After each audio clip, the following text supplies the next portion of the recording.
Good evening all of you. स्वागत है आप सभी मित्रों का आज की मुलाकात में, आज की चर्चा में। मैकमिलन समरी सीरीज पर हमारी बातचीत हम चर्चा करते करते मॉड्यूल डी तक आ चुके हैं। मॉड्यूल ए, मॉड्यूल बी और मॉड्यूल सी के जितने भी इंपॉर्टेंट टॉपिक्स हैं, मतलब जितनी भी यूनिट्स हैं, सारी के सारी यूनिट्स पर हम लोगों ने उनकी समरी पर बात कर ली है। जहां जिन यूनिट्स पर मैकमिलन में समरी दी गई थी उस पर उसकी समरी पर बातचीत हुई, और जहां पर समरी नहीं थी या बहुत कम समरी थी वहां पर मैंने अपनी तरफ से आपको अलग से उन टॉपिक्स की समरी आपको आपके साथ डिस्कशन हम कर चुके हैं। और अब हम आ चुके हैं मॉड्यूल डी पर। मॉड्यूल डी पर भी हम जैसे सारे पीछे सारी यूनिट्स की हम लोगों ने बातचीत की, वैसे मॉड्यूल डी पर भी हम सारी यूनिट्स के एमसीक्यू इस पे क्या नाम है समरी पर चर्चा करने वाले हैं। मॉड्यूल डी में अगर आप देखेंगे मैकमिलन बुक में, तो मैकमिलन बुक में मॉड्यूल डी और मॉड्यूल सी दोनों में ये बात है, समरी नहीं दी गई है या समरी बहुत कम दी गई है, दोनों में से कोई एक घटना है। तो मैं उसके अलग आपसे बातचीत कर रहा हूँ। पिछली वाली मुलाकात में हम लोगों ने कॉल मनी मार्केट पर बातचीत कर ली थी। मॉड्यूल डी में जो दूसरी यूनिट है वो मनी मार्केट है। इंपॉर्टेंट टॉपिक है, इसको ठीक से पढ़िएगा भी, और जब पेपर आएगा तो इससे रिलेटेड एमसीक्यूज भी आप ठीक से सॉल्व करिएगा, क्योंकि यहाँ से क्वेश्चन खूब सारे पूछे जाते हैं। मॉड्यूल डी अपने आप में बहुत इंपॉर्टेंट मॉड्यूल है, सबसे ज्यादा क्वेश्चंस मॉड्यूल डी से ही बनते हैं। तो मॉड्यूल डी की दूसरी यूनिट मनी मार्केट में कॉल मनी मार्केट पर पिछली मुलाकात में बातचीत हो चुकी है। आज हम बातचीत करेंगे मनी मार्केट के दो इंस्ट्रूमेंट्स पर, दो सिक्योरिटीज पर बात करेंगे। इनमें एक है कॉमर्शियल पेपर और दूसरा है सर्टिफिकेट ऑफ डिपॉजिट्स, जिसको बैंक्स जारी करते हैं।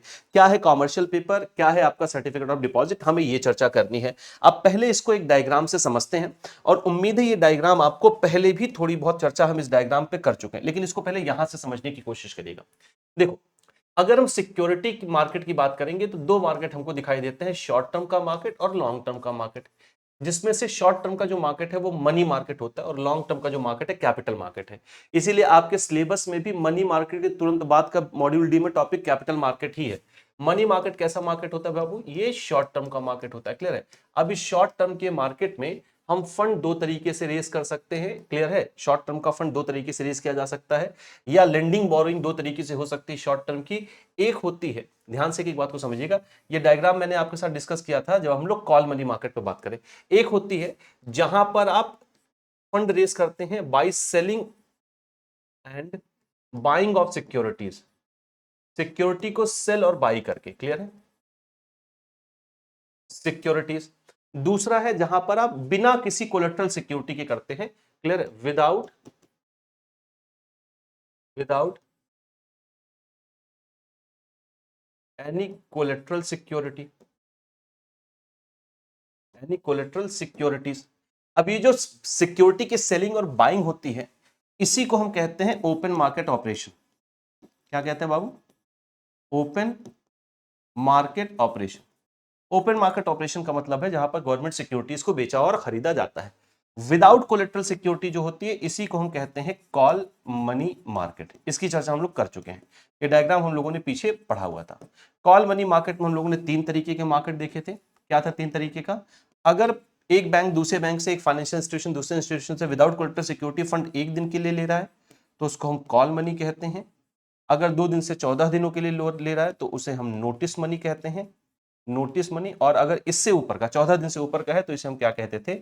टर्म मनी कहते थे। क्लियर है? दिनों की संख्या आपको याद होगी, इसलिए मैं यहां पर दिनों की संख्या नहीं लिख रहा हूं। थोड़ा आप अपने मस्तिष्क पर भी भरोसा रखिए, अपनी याददाश्त पर भी भरोसा रखिए, और आप कोशिश ये किया करिए कि आपको ज्यादातर चीजें याद रहे, ताकि हम जब एग्जामिनेशन के आसपास पहुंचे बाबू, तो हमें ज्यादा चीजें वापस रिकॉल ना करनी पड़े। इसीलिए जब भी आप पढ़ें थोड़ी एकाग्रता से, थोड़ी ईमानदारी से पढ़ें, क्योंकि कोशिश हमारी हमेशा ये होनी चाहिए कि बार बार रिवीजन ना करना पड़े, क्योंकि बार बार रिवीजन करने में समय आपका बहुत जाएगा। क्योंकि आप बैंकर्स हैं, आपके पास सिर्फ एक ही चीज की समस्या है। आपको इस पेपर को क्वालिफाई करने में सिर्फ एक चीज रोक सकती है, वो है समय का सही मैनेजमेंट ना हो पाना। तो अगर टाइम मैनेज नहीं हो पाया, क्योंकि आपके पास समय वास्तव में बहुत कम है, और आप बैंकर्स हैं, आप तैयारी कर रहे हैं, इतना आपका हेक्टिक काम होता है, आपको 100% अपना बैंक में देना होता है, और उसके बाद आकर घर पर तैयारी करना, ये थोड़ा मुश्किल काम तो है। तो ये वास्तव में आपकी तरफ से काबिल तारीफ काम है कि अगर आप इतना सब कुछ दे रहे हैं, तो कोशिश ये करिए कि थोड़ा और इसमें जो है हम एकाग्र रहें, कॉन्सेंट्रेशन के साथ अपनी प्रिपरेशन करें, ताकि हमें रिवीजन बार बार ना करना पड़े। इसलिए मैंने यहाँ पर दिनों की संख्या नहीं लिखी। मुझे आप पर इतना भरोसा है कि अगर आपने पिछली क्लास देखी है तो आपको दिनों की संख्या पता है। तो कॉल मैं बोल दे रहा हूं, कॉल मनी मार्केट एक दिन का पैसा होता है, नोटिस मनी 2 दिन से 14 दिन का होता है, 14 दिन से ऊपर होता है टर्म मनी। अमूमन इसका उपयोग बहुत कम होता है मार्केट में, 14 दिन से ऊपर 365 दिन तक जा सकता है, और होता भी है तो ये 90 दिन तक के लिए यूज करता है। जा तो ये 365 दिनों के लिए जा, लेकिन इसका यूज होता है 90 डेज के लिए। क्लियर है? तो ये आपका कॉल मनी मार्केट है। अब ओपन मार्केट ऑपरेशन में गवर्नमेंट सिक्योरिटीज को बेचा और खरीदा जाता है, या मनी मार्केट की सिक्योरिटीज को बेचा और खरीदा जाता है। अब मनी मार्केट की आज इन्हीं यानी इसी हिस्से पर आज उस पर तो हमारी बात हो चुकी है, इस हिस्से पर आज हम बातचीत करेंगे। और दो सिक्योरिटी आज हम देखने वाले हैं भैया। एक देखेंगे हम कॉमर्शियल पेपर, एक आज हम देखेंगे commercial paper, last year commercial paper से क्वेश्चन पूछा गया है। और दूसरा हम देखेंगे भैया सर्टिफिकेट ऑफ डिपॉजिट। दूसरा क्या देखेंगे? सर्टिफिकेट ऑफ डिपॉजिट, जिसको सीओडी बोलते हैं। सर्टिफिकेट ऑफ डिपॉजिट को हम लोग बातचीत में आज लाने वाले हैं। सर्टिफिकेट ऑफ डिपॉजिट देखेंगे।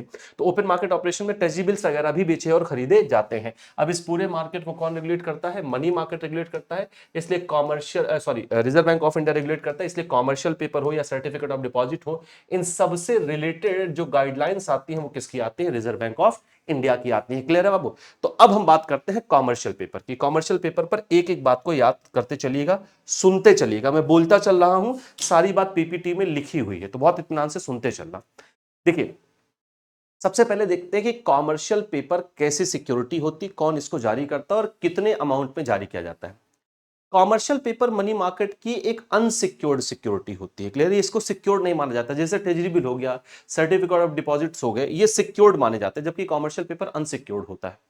कॉमर्शियल पेपर को ज्यादातर मामलों में, मैं सब बता दे रहा हूं कौन कौन इसको इशू करता है, ज्यादातर मामलों में इसको इशू करती है प्राइवेट कंपनीज। जब प्राइवेट कंपनीज को शॉर्ट टर्म का फंड चाहिए होता है या उन्हें तुरंत लिक्विडिटी की आवश्यकता है, तो वो कॉमर्शियल पेपर जारी करते हैं। कंपनीज के पास कैपिटल मार्केट में अपनी सिक्योरिटीज यानी अपने शेयर जारी करके पब्लिक से फंड लेने का अधिकार है, लेकिन वो थोड़ा लंबा प्रोसेस है, उसमें लंबा समय लगता है, उसमें प्रोस्पेक्टस इशू होता है, मार्केट में शेयर आएगा, बिकेगा, तब यहां पर आपको पैसा मिल पाएगा। लेकिन अगर तुरंत लिक्विडिटी की आवश्यकता है, अगर उन्हें अपना कैश फ्लो मेंटेन करना है, तुरंत उन्हें पैसे की आवश्यकता है, शॉर्ट टर्म फंड की रिक्वायरमेंट है, तो वो मनी मार्केट में आ जाते हैं और कॉमर्शियल पेपर को जारी कर देते हैं। कॉमर्शियल पेपर प्राइवेट कंपनीज के अलावा और भी फाइनेंशियल इंस्टीट्यूशंस जारी करते हैं, तो ऑल इंडिया फाइनेंशियल इंस्टीट्यूशंस भी इनको जारी करते हैं। आरबीआई ने जिन ऑल इंडिया फाइनेंशियल इंस्टीट्यूशंस को अनुमति दे रखी है, वो भी इसको जारी कर सकते हैं। कंपनीज इसको जारी करती हैं। Non banking financial companies NBFCs भी इसको इशू करने का अधिकार रखती हैं। क्लियर है? तो शॉर्ट टर्म सिक्योरिटी है ये। इसकी जो वैलिडिटी होती है वो मिनिमम 7 दिन और मैक्सिमम 365 दिन। तो इसकी जो रेंज होती है वो 7 डेज से लेकर 1 साल तक का होता है। दूसरी इंपॉर्टेंट बात, तीसरी इंपॉर्टेंट बात कि इसको डिस्काउंट के बेसिस पर जारी किया जाता है। डिस्काउंट का मतलब क्या होता है? जैसे एग्जांपल में समझे, जैसे मान लेते हैं कि कोई कॉमर्शियल पेपर, जैसे कॉमर्शियल पेपर की जो मिनिमम वैल्यू है, अगर हम इसकी मिनिमम वैल्यू की बात करें बेटा, तो मिनिमम वैल्यू बाबू कितनी है? 5 लाख रुपए है। तो ये डिस्काउंट पर जारी किया जाएगा। जैसे इसको अगर जारी किया गया तो इन्वेस्टर्स को इसको डिस्काउंट पर जारी किया जाएगा। जैसे मान लेते हैं, मैं एग्जांपल के तौर पर समझा रहा हूं कि इसको मैं 5% के डिस्काउंट पर इशू करूंगा, यानी कंपनी इसको 5% के डिस्काउंट पर जारी करा। तो डिस्काउंट अगर किसी चीज पर आपको मिल गया तो इसका मतलब उसकी फेस वैल्यू से कम पे आप खरीद पाओगे उसको। क्लियर है? जैसे इस पर अगर 5% का डिस्काउंट आपको मिल गया तो 5 लाख का 5% भैया कितना हो गया? 25,000 रुपए हो गया।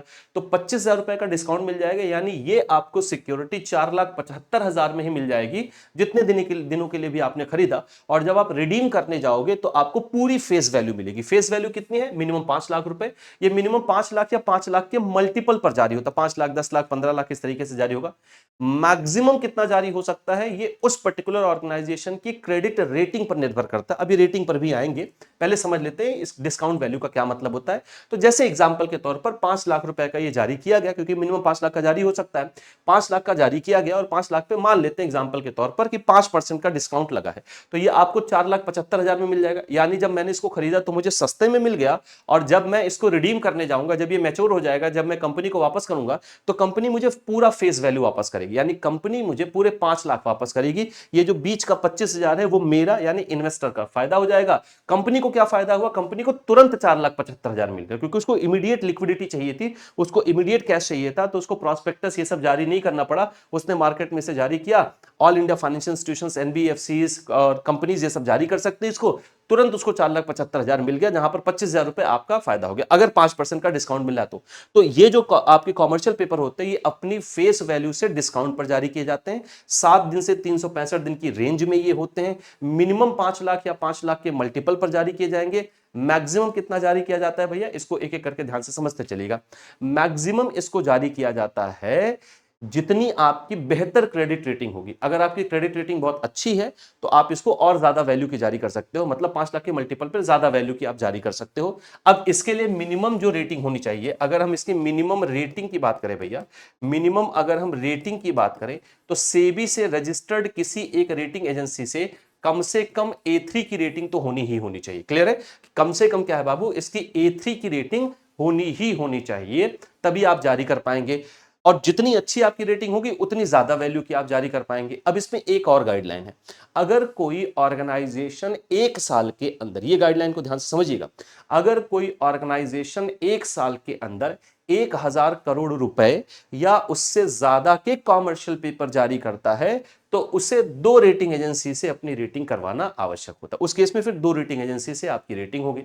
अब दो रेटिंग एजेंसी में अगर दोनों रेटिंग एजेंसी ने आपके अलग अलग अमाउंट निर्धारित किए, जैसे एक रेटिंग एजेंसी ने कहा कि भैया आप बाजार से मैक्सिमम 5 करोड़ रुपए ले सकते हैं, एक रेटिंग एजेंसी ने कहा कि आप मैक्सिमम 7 करोड़ रुपए ले सकते हैं। दोनों रेटिंग एजेंसीज ने अगर रेटिंग सेम दी है लेकिन अगर अमाउंट अलग अलग कहा है, ध्यान समझिएगा, मतलब उनकी अमाउंट अलग अलग है, रेटिंग भी अलग है, अमाउंट भी अलग अलग है, तो जिस रेटिंग पर मिनिमम अमाउंट है, जैसे एक रेटिंग पर 5 करोड़ है, एक रेटिंग पर 7 करोड़ है, तो जो मिनिमम वाला है वो आप कंसीडर करेंगे, यानी मैक्सिमम आप 5 लाख रुपए के मल्टीपल पर 5 करोड़ तक जारी कर सकते हैं। तो मिनिमम तो 5 लाख, हमेशा 5 ही लाख रहेगा मिनिमम, उससे नीचे नहीं जाएंगे, लेकिन मैक्सिमम आपकी रेटिंग पर निर्भर करता है। अब मान लेते हैं दोनों ने रेटिंग एक जैसी दी है, दोनों ऑर्गेनाइजेशन ने रेटिंग अलग अलग दिया, अमाउंट अलग अलग दिया, तो जो मिनिमम अमाउंट आप वो कंसीडर करेंगे। अगर मान लेते हैं दोनों कंपनीज ने सेम रेटिंग दी है, दोनों की एक ही रेटिंग है लेकिन दोनों की सेम रेटिंग पर अमाउंट अलग अलग है, तो उस केस में जो मिनिमम अमाउंट होगा वो आप कंसीडर करेंगे। तो मिनिमम अमाउंट कंसीडर किया जाता है। मैं ये बात फिर से बता दे रहा हूं, अगर आप 1,000 करोड़ या उससे ऊपर की एक साल के अंदर कॉमर्शियल पेपर जारी करेंगे तो आपको दो रेटिंग एजेंसी से रेटिंग करवाना जरूरी है। अब दो रेटिंग एजेंसी में दो कंडीशन बन सकती है, दोनों की रेटिंग अलग अलग हो सकती है और दोनों के अमाउंट भी अलग अलग हो सकते हैं। तो जिसकी रेटिंग में कम अमाउंट है वो आप कंसीडर करेंगे, उतना आप मैक्सिमम जारी कर सकते हैं। अब मान लेते हैं कि दोनों ऑर्गेनाइजेशन की रेटिंग सेम है, दोनों रेटिंग एजेंसी की रेटिंग सेम है, अमाउंट अलग अलग है, तो रेटिंग सेम होने की कंडीशन में भी जिनका मिनिमम अमाउंट है वो कंसीडर करेंगे और उसके अकॉर्डिंग आप मैक्सिमम इसको जारी कर सकते हैं। ये कैसा होता है? अनसिक्योर्ड होता है, डिस्काउंट के बेसिस पर जारी किया जाता है। मिनिमम मैक्सिमम वैल्यू मैंने आपको बता दी, मिनिमम कितने की रेटिंग होनी चाहिए, कम से कम A3 की रेटिंग तो हर कंडीशन में आपकी होनी चाहिए। अगर आप 1,000 करोड़ से नीचे का जारी कर रहे हैं या किसी भी कंडीशन में आपको A3 की रेटिंग तो कम से कम होनी चाहिए। अमाउंट में भी आरबीआई ने कहा है कि आपकी A3 की रेटिंग हो। देखिए असल में आरबीआई जो साउंड कॉमर्शियल इंटरप्राइजेज होते हैं, मतलब जिनकी आर्थिक स्थिति अच्छी होती है, उनको ही ये जारी करने का अधिकार देता है। ऐसा नहीं सबके सब जारी कर सकते हैं, जो साउंड इकोनॉमिक कंडीशन जिसकी है, फाइनेंशियल स्थिति जिसकी है, उसी को ये जारी करने का अधिकार मिलता है। इसलिए आरबीआई कहता है कि कम से कम A3 की रेटिंग भी आपकी होनी चाहिए और आपकी कम से कम पूंजी जो है वो 4 करोड़ या उससे ऊपर होनी चाहिए, तो आप कॉमर्शियल पेपर जारी करेंगे, कम से कम 5 लाख रुपए का। अब इससे मैक्सिमम कितना जारी आप कर सकते हैं, ये आपकी, जैसे मैंने आपको पीछे बताया कि आपकी रेटिंग जितनी ज्यादा बेहतर होगी आप उतने ज्यादा अमाउंट का इसको जारी कर सकते हैं, लेकिन कम से कम जारी करने के लिए आपकी A3 रेटिंग और 4 करोड़ रुपए की पूंजी होनी आवश्यक है। क्या कॉमर्शियल पेपर को बाईबैक भी किया जा सकता है? बाईबैक का पहले मतलब समझिए क्या होता है। बाईबैक का मतलब होता है कि जिस ऑर्गेनाइजेशन ने इसको बेचा था वही अगर खुद मार्केट से वापस इसको खरीदने लगे तो इसको बाईबैक कहा जाता है। और बाईबैक अमूमन जो प्रिवेलिंग मार्केट रेट होता है, मतलब उस समय जो मार्केट रेट है आपको उसी रेट पर वापस खरीदना पड़ेगा। तो क्या इसको बाईबैक किया जा सकता है? बिल्कुल किया जा सकता है, लेकिन जारी होने के कम से कम 1 महीने बाद। तो कम से कम जारी हुए उस कॉमर्शियल पेपर को 1 महीना बीत चुका हो तो आप बाईबैक भी कर सकते हैं, बाईबैक की सुविधा भी इसमें होती है। कॉमर्शियल पेपर बेसिकली इसलिए जारी किया जाता है क्योंकि हमें शॉर्ट टर्म की या हमें इमीडिएट फंड की रिक्वायरमेंट है, ये तुरंत आपके लिक्विडिटी को, आपके कैश फ्लो को मेंटेन करने के लिए आपको तुरंत पैसा दिलवाता है। कॉमर्शियल पेपर क्या है बाबू, ये सारी बात समझ में आ गई, किस बाजार में उपस्थित। अच्छा एक बात और मैं आपको बता दूं, कॉमर्शियल पेपर डीमेटेरियलाइज फॉर्म में यानी डिजिटल फॉर्म में जारी किया जाता है और आप इसको सेकेंडरी मार्केट में ट्रेड कर सकते हो। जो पूंजी बाजार है उसके द्वितीयक बाजार में, सेकेंडरी मार्केट में ये ट्रेडेबल होता है, ये आपको याद रखना है बाबू। इतनी बात क्लियर हो गई इतनी। अब कॉमर्शियल पेपर में जितने लक्षण मैंने आपको बताए ये सब आपके एग्जामिनेशन में पूछे जा सकते हैं। देखिए कॉमर्शियल पेपर पढ़िए, एक एक करके सारी बात पढ़ते चलिएगा, सब मैंने आपको पहले बता दिया है। Commercial paper is an unsecured security. पहला क्या है, ये अनसिक्योर्ड है। दूसरा short term money market instrument, ये शॉर्ट टर्म का मनी मार्केट इंस्ट्रूमेंट है। कौन इशू करता है? कंपनीज, फाइनेंशियल इंस्टीट्यूशंस या other eligible entities to meet short term immediate financial needs. ये और भी एंटिटीज जिनको आरबीआई ने अनुमति दे रखी है वो जारी कर सकती है अपनी शॉर्ट टर्म की या इमीडिएट फाइनेंशियल नीड को फुलफिल करने के लिए। It is typically used to finance working capital requirement, giving business the flexible to manage cash flow without turning to more expensive और कॉम्प्लिकेटेड बोरोइंग ऑप्शन। इसका use क्यों किया जाता है भाई? अगर तुरंत आपको पैसे की रिक्वायरमेंट है, वर्किंग कैपिटल का आपको रिक्वायरमेंट है, कोई इमरजेंसी फंड की रिक्वायरमेंट है, आप इसको जारी करके पैसा ले सकते हैं। आपको बाकी जो जैसे शेयर जारी करना भैया कॉम्प्लिकेटेड ऑप्शन होता है। शेयर जारी करने के लिए आपको सबसे पहले तो पब्लिक कंपनी होना पड़ेगा, प्राइवेट कंपनी शेयर इशू ही नहीं कर सकती। पब्लिक कंपनी आपको होना पड़ेगा, आप रजिस्ट्रार के पास जाएंगे, प्रोस्पेक्टस इशू करवाएंगे, प्रोस्पेक्टस जारी होने के बाद आप तब शेयर जारी करेंगे, फिर आपके शेयर मार्केट में बिकेंगे, तब आपको कहीं पैसा मिलेगा। तो ये कॉम्प्लिकेटेड है और लेंदी प्रोसेस है, उससे बेहतर आप कॉमर्शियल पे, अगर आपको शॉर्ट टर्म की नीड है तो आप कॉमर्शियल पेपर जारी कर सकते हैं। कौन कौन इशू कर सकता है? कंपनीज जिनकी कम से कम E3 रेटिंग हो और मिनिमम 4 करोड़ रुपए की पूंजी तो हो ही हो। इसके अलावा कंपनीज जिनमें क्या क्या इंक्लूड है, एनबीएफसीज भी इसको जारी कर सकती हैं, कंपनीज भी इसको इशू कर सकती हैं, ऑल इंडिया फाइनेंशियल इंस्टीट्यूशंस भी इसको जारी कर सकता है। क्लियर है? और जो आपके ये सब के सब क्या है भैया, आपके जो एलिजिबल हैं, जो इशू कर सकते हैं मार्केट के अंदर कॉमर्शियल पेपर्स। इतनी बात क्लियर हो गई। अब देख लेते हैं कॉमर्शियल पेपर के फीचर्स क्या क्या है। अब हम ये देख लेते हैं भैया कि कॉमर्शियल पेपर के क्या क्या फीचर्स हैं। एक सेकंड का समय दीजिए। काम आ सकते हैं। पॉलिसी बाजार में क्लेम के वक्त फैमिली का पूरा साथ दिए। पॉलिसी बाजार पे 2 करोड़ का टर्म लाइफ इंश्योरेंस सिर्फ 700 रुपए। एक सेकंड का समय दीजिएगा। क्लियर है इतनी बात? तो वो सामने से आवाज आने लगी थी टेलीविजन का। अब ध्यान से सुनिएगा इस बात को। तो ये इतनी बात क्लियर हो गई। अब इसके फीचर्स देख लेते हैं। फीचर्स में सारे आपके साथ डिस्कस कर चुका हूं। सबसे पहला कि ये डिस्काउंट बेसिस पर आता है। डिस्काउंट का मतलब ये हुआ कि आपकी फेस वैल्यू पर डिस्काउंट पर इसको जारी किया जाएगा और जब आप रिडीम करने जाएंगे तो आपको फेस वैल्यू मिलेगा। जैसे मैंने आपको एग्जांपल दिया, 5 लाख अगर जारी किया जा रहा है और मान लेते हैं 5% के डिस्काउंट पर जारी होगा तो कितने में आपको मिलेगा, और आप जब इसको वापस करेंगे तो फेस वैल्यू आपको पूरी मिलेगी। देखिए, CPs are usually sold at discount to their face value. CPs क्या है? अमूमन फेस वैल्यू पर डिस्काउंट के आधार पर बेचे जाते हैं। Investors by them at lower price, क्योंकि अगर डिस्काउंट पर मिलेगा तो आप इसको लोअर प्राइस पर खरीद सकते हैं, and receive the full face value at maturity, और मैच्योरिटी पर आपको पूरी फेस वैल्यू मिलती है। यही बीच का फायदा आपका फायदा होता है, making them an attractive short term investment. ये क्या है? आपको एक अट्रैक्टिव शॉर्ट टर्म इन्वेस्टमेंट बना देता है आपके लिए। अगला है इश्यूएंस और डिनोमिनेशन, कितने में इशू किया जाएगा। CPs are typically issued in denomination of RS 5 lakh, पीछे बताया गया 5 लाख या उसके मल्टीपल पर जारी किया जाएगा, और इसका जो मिनिमम इन्वेस्टमेंट होता है वो 5 लाख रुपए ही होता है। और मैक्सिमम कितना जारी करोगे डिपेंड करता है आपकी रेटिंग कितनी अच्छी है। शॉर्ट टर्म की मैच्योरिटी होती है इसकी। The maturity of CPs ranges from 7 days to 1 year. एक 7 दिन से लेकर 1 साल की इसकी मैच्योरिटी होती है, जो इमीडिएट फाइनेंशियल नीड को पूरा करने के लिए एक आइडियल इंस्ट्रूमेंट के रूप में माना जाता है। जो बातें यहां पर नहीं लिखी है वो मैं आपको अपनी तरफ से बता दे रहा हूं। और देखिए कॉमर्शियल पेपर में और क्या क्या चीजें हैं। कॉमर्शियल पेपर का रेगुलेटरी फ्रेमवर्क क्या है। CPs issuance in is governed by the Reserve Bank of India. अगर कॉमर्शियल पेपर इशू होगा तो इसको गवर्न करेगा आरबीआई, क्योंकि पूरे मनी मार्केट को आरबीआई गवर्न करता है। Only financially sound companies that meet certain criteria like a minimum net worth of RS 4 crore and a credit rating of at least A3 from SEBI registered credit rating agency can issue CPs. तो क्या regulatory framework है भैया? जो financially sound companies हैं वो जारी करते हैं, जिनके पास कम से कम नेटवर्थ 4 करोड़ रुपए हो और A3 की रेटिंग तो होनी ही चाहिए सेबी रिकॉग्नाइज किसी एक रेटिंग एजेंसी से। These regulations help protect investors and maintain market integrity. अब ये सब क्यों रखा गया है? ताकि आप फेथ कर सको कि कंपनी डूबेगी नहीं, कंपनी फाइनेंशियली साउंड है, तो आपका फेथ बना रहता है, मार्केट इंटीग्रिटी इससे बनी रहती है। ये कैसे जारी किया जाएगा? डीमैटेरियलाइज्ड फॉर्म यानी डिजिटल फॉर्म में जारी किया जाता है, जैसे आपके डीमैट अकाउंट में शेयर्स जारी किए जाते हैं। CPs are issued in digital form making them easy to trade in the secondary market which aids liquidity for investor. ये डिजिटल फॉर्म में जारी किया जाएगा ताकि आप इसको इजीली सेकेंडरी मार्केट में बेच सकते हैं। ट्रेडेबिलिटी क्या है? ऐसे इंस्ट्रूमेंट को आप इजीली ट्रेड कर सकते हो कैपिटल मार्केट के सेकेंडरी मार्केट वाले हिस्से में, जहां पर आप इसको जब चाहे तब बेच के अपना इन्वेस्टमेंट आप फ्री करके निकल सकते हैं। जो बातें यहां पर नहीं लिखी मैं आपको अपनी तरफ से बता दूं। सीपीस वही 1000 करोड़ वाली जो कंडीशन मैंने आपको बताई, उस केस में 2 रेटिंग एजेंसी से आपको रेटिंग करवानी जरूरी है। और सीपीस की बात अगर हम करें तो इसको बाईबैक भी किया जा सकता है, लेकिन जारी होने के कम से कम 1 महीने बाद, तो 30 दिन के बाद आप इसको बाईबैक कर सकते हैं। अब आते हैं जो दूसरा है वो है सर्टिफिकेट ऑफ डिपॉजिट। देखिए सर्टिफिकेट ऑफ डिपॉजिट ज्यादातर मामलों में बैंक्स जारी करते हैं। बैंक सारे इसको जारी कर सकते हैं, कॉमर्शियल बैंक जारी कर सकते हैं, आरआरबीज भी इसको जारी कर सकते हैं। जो शेड्यूल्ड कॉमर्शियल बैंक है जैसे small payment bank, small finance payment bank और स्मॉल फाइनेंस बैंक, ये सब शेड्यूल्ड बैंक की कैटेगरी में आते हैं, तो ये भी इसको जारी करने का अधिकार रखते हैं। वास्तव में जब बैंक्स को और जो आरबीआई से approved all India financial institutions है, उनको जब फंड की रिक्वायरमेंट होती है तो वो सर्टिफिकेट ऑफ डिपॉजिट जारी करते हैं। कॉमर्शियल पेपर की तरह सर्टिफिकेट ऑफ डिपॉजिट भी चूंकि शॉर्ट टर्म की सिक्योरिटी है, इसलिए शॉर्ट टर्म की फाइनेंस नीड को ये भी पूरा करते हैं। लेकिन किसके लिए? ज्यादातर मामलों में बैंक इसको जारी करते हैं। जैसे मैंने आपसे कहा कि कॉमर्शियल बैंक जारी करते हैं, जो शेड्यूल्ड बैंक है, पेमेंट बैंक हो गया, स्मॉल फाइनेंस बैंक हो गया, ये सब इसको जारी करने का अधिकार रखते हैं। बाकी सारी चीजें आपको कॉमर्शियल पेपर की तरह ही मिलेंगी, लेकिन यहां पर आपको यह ध्यान रखना है कि ये होता है भैया सिक्योर्ड इंस्ट्रूमेंट, जबकि कॉमर्शियल पेपर अनसिक्योर्ड था। तीसरी बात क्या है, इसकी भी जो मिनिमम वैल्यू होती है वो 5 लाख या 5 लाख के मल्टीपल पर होती है। पहले आरबीआई की वेबसाइट पे 2 लाख रुपए लिखा था, लेकिन अब ये 5 लाख हो चुका है, तो 5 लाख या 5 लाख के मल्टीपल पर इसको बैंक्स जारी कर सकते हैं। लेकिन इसकी जो रेंज होती है वो भी वैसे ही होती है, मिनिमम 7 दिन और मैक्सिमम 365 दिन, तो 7 दिन से 365 दिन इसकी भी रेंज होती है।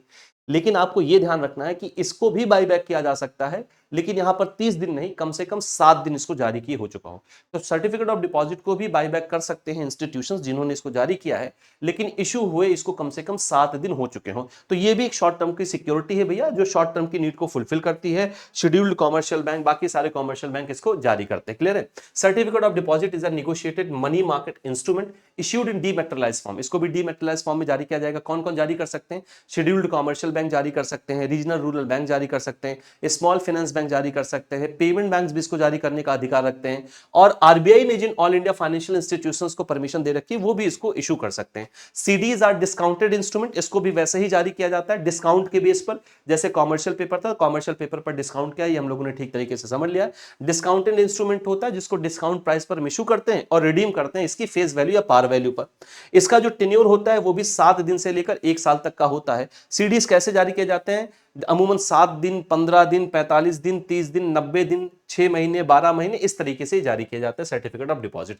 सर्टिफिकेट ऑफ डिपॉजिट कौन कौन किसको जारी किया जा सकता है? CDs can be issued to क्या है? इंडिविजुअल। इसको इंडिविजुअल को हम जारी कर सकते हैं, यानी सीडी को इंडिविजुअल हम आप भी परचेज कर सकते हैं। और आगे चल के हम एक कॉन्सेप्ट पढ़ेंगे, रिटेल डायरेक्ट स्कीम, जिसके अंतर्गत रिटेल डायरेक्ट आपका जो एक गिल्ट अकाउंट ओपन किया जाता है, तो जिनके पास गिल्ट अकाउंट है वो भी इसमें इन्वेस्टमेंट कर सकते हैं। माइनर नहीं परचेज कर सकते, बाकी इंडिविजुअल इसको परचेज कर सकते हैं।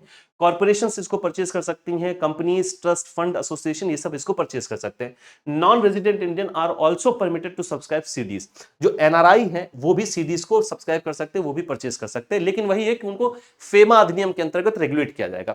They are mainly subscribed to by banks, mutual funds provided and pension funds and insurance companies. The minimum amount of CD should be 5 lakh, जो पीछे बताया गया मिनिमम 5 लाख या उसके मल्टीपल पर होगा। The minimum deposit that can be accepted from a single subscriber should not be less than 25 lakh and CDs are accepted in multiple of 25 lakh thereafter। देखिए क्या ये कह रहा है कि अगर बैंक चाहे तो इसको मिनिमम 5 लाख या उसके मल्टीपल पर जारी कर सकते हैं, 5 लाख, 10 लाख, 20 लाख, 25 लाख, इस तरीके से। लेकिन सब्सक्राइबर कम से कम इसको 25 लाख का ही सब्सक्राइब करेगा। तो 25 लाख से नीचे आप इसको सब्सक्राइब नहीं कर सकते। अगर आप इन्वेस्टमेंट करना चाहते हैं तो कम से कम 25 लाख रुपए आपको सब्सक्राइब करना पड़ेगा, या उसके मल्टीपल पर आप सब्सक्राइब कर सकते हैं। इशू ये 5 लाख का ही मिनिमम किया जा सकता है। Banks are not allowed to grant loans against CDs unless specifically permitted by the RBI. जो बैंक्स है भैया, जैसे मैंने जिस बैंक का सर्टिफिकेट ऑफ डिपॉजिट खरीदा या मैंने मार्केट से सर्टिफिकेट ऑफ डिपॉजिट खरीदा और मैं बैंक से जाके कहूं यार देखो ये तो सिक्योरिटी है ना, थोड़े दिनों बाद इस पे तो मुझे पैसा मिल ही जाएगा, इसको गिरवी रख के मुझे लोन दे दो, तो बैंक लोन देने के लिए सर्टिफिकेट ऑफ डिपॉजिट को एज कोलेटरल एक्सेप्ट नहीं कर सकते हैं। क्लियर है? इसके अलावा बाईबैक मैंने आपको बता दिया है। Buyback of CDs are prevailing market price can be made only 7 days after the date of issuance of the CD. इसको इशू होने के 7 दिन के बाद हम बाईबैक भी करवा सकते हैं, मतलब कंपनी कर सकती है, बैंक कर सकते हैं। और कॉमर्शियल पेपर में ये समय सीमा 1 महीने की थी। तो ये 2 इंस्ट्रूमेंट थे बाबू, कॉमर्शियल पेपर और सर्टिफिकेट ऑफ डिपॉजिट, जिन पर मैंने आपसे विधिवत बातचीत की। दोनों ही शॉर्ट टर्म की सिक्योरिटीज हैं, दोनों ही मनी मार्केट की सिक्योरिटीज हैं। Certificate of deposit secured instrument है, जबकि कॉमर्शियल पेपर अनसिक्योर्ड है। तो ये सारी चर्चा मैंने आपसे कर ली है। इसके अलावा मैं आपसे अभी भी ये कहूंगा कि अभी आप अपनी तैयारी शुरू कर दीजिए भैया, सफिशिएंट समय अभी आपके पास है। आप एक बार में अपने चारों पेपर को बहुत अच्छे मार्क्स से अभी भी प्रिपरेशन बिल्कुल शुरू से शुरू करके अभी भी आप अपनी प्रिपरेशन करके आराम से 60-65 सारे विषयों में लाके आराम से इस पेपर को क्लियर कर सकते हैं। इसके लिए आप हमारे महापैक में जुड़ सकते हैं। महापैक आपके लिए वन स्टॉप सॉल्यूशन की तरह काम करता है। महापैक आपको एक 1 ईयर, 2 ईयर और 6 मंथ 3 वैलिडिटी में आपको मिलने वाला है। इसमें सारे सब्जेक्ट्स आपको मिलेंगे। एडिशनल आपको इसमें मॉक टेस्ट वगैरह भी मिलते हैं। इससे भी बेहतरीन एक आपके लिए सब्सक्रिप्शन का ऑप्शन है, वो है जेआईबी सीआईबी का कंबाइंड महापैक। जेआईबी सीआईबी के कंबाइंड महापैक में आपको जेआईबी के सारे बैचेस मिलते हैं, सारे रनिंग, सारे अपकमिंग, और वैसे ही बिल्कुल सीआईबी के आपको सारे रनिंग, सारे अपकमिंग सब कुछ बैचेस मिलेंगे। और सीआईबी में आपको पता होगा कि एक इलेक्टिव पेपर भी आपको देना होता है। सीआईबी में 5 पेपर देने होते हैं, इलेक्टिव पेपर होता है। इलेक्टिव पेपर की क्लासेस भी इसमें आपको फ्री ऑफ कॉस्ट मिलेंगी। सीआईबी के महापैक में इलेक्टिव पेपर आपको अलग से परचेज करने की जरूरत नहीं है। ये महापैक आपके लिए 2 सब्सक्रिप्शन में है, 1 ईयर और 2 ईयर। क्लियर है। फाउंडेशन बैच, एक इंडिविजुअल बैच भी लॉन्च हो चुका है जेआईबी के लिए, फाउंडेशन 2.0 बैच ये लॉन्च हो चुका है आज, यानी 9 जुलाई से इसमें क्लासेस शुरू, मतलब आज ये 9 जुलाई को क्लास आपकी रिकॉर्ड हुई, 9 जुलाई से इसमें क्लासेस शुरू हो चुकी हैं। आज 9 जुलाई नहीं है, 9 जुलाई से इसमें क्लासेस आपकी शुरू हो चुकी है। बिल्कुल ये फ्रेश बैच है। क्लियर है। अगर आपका कोई एक ही विषय रुका है तो आप सिंगल सब्जेक्ट भी सब्सक्राइब कर सकते हैं। चारों ही सिंगल सब्जेक्ट आपके लिए अवेलेबल है यहाँ पर। कुछ भी और आप मुझसे पूछना चाहते हैं, जानना चाहते हैं, तो आप इस क्यूआर कोड को स्कैन करके टेलीग्राम ग्रुप से जुड़ जाइए। आप उसके माध्यम से मुझसे जुड़ सकते हैं। तो आज के लिए फिर इतनी ही बात रखते हैं। आपसे अगली मुलाकात होगी इसके अगले हिस्से पर विधिवत डिस्कशन करने के लिए। चलिए भाई, बहुत बहुत धन्यवाद।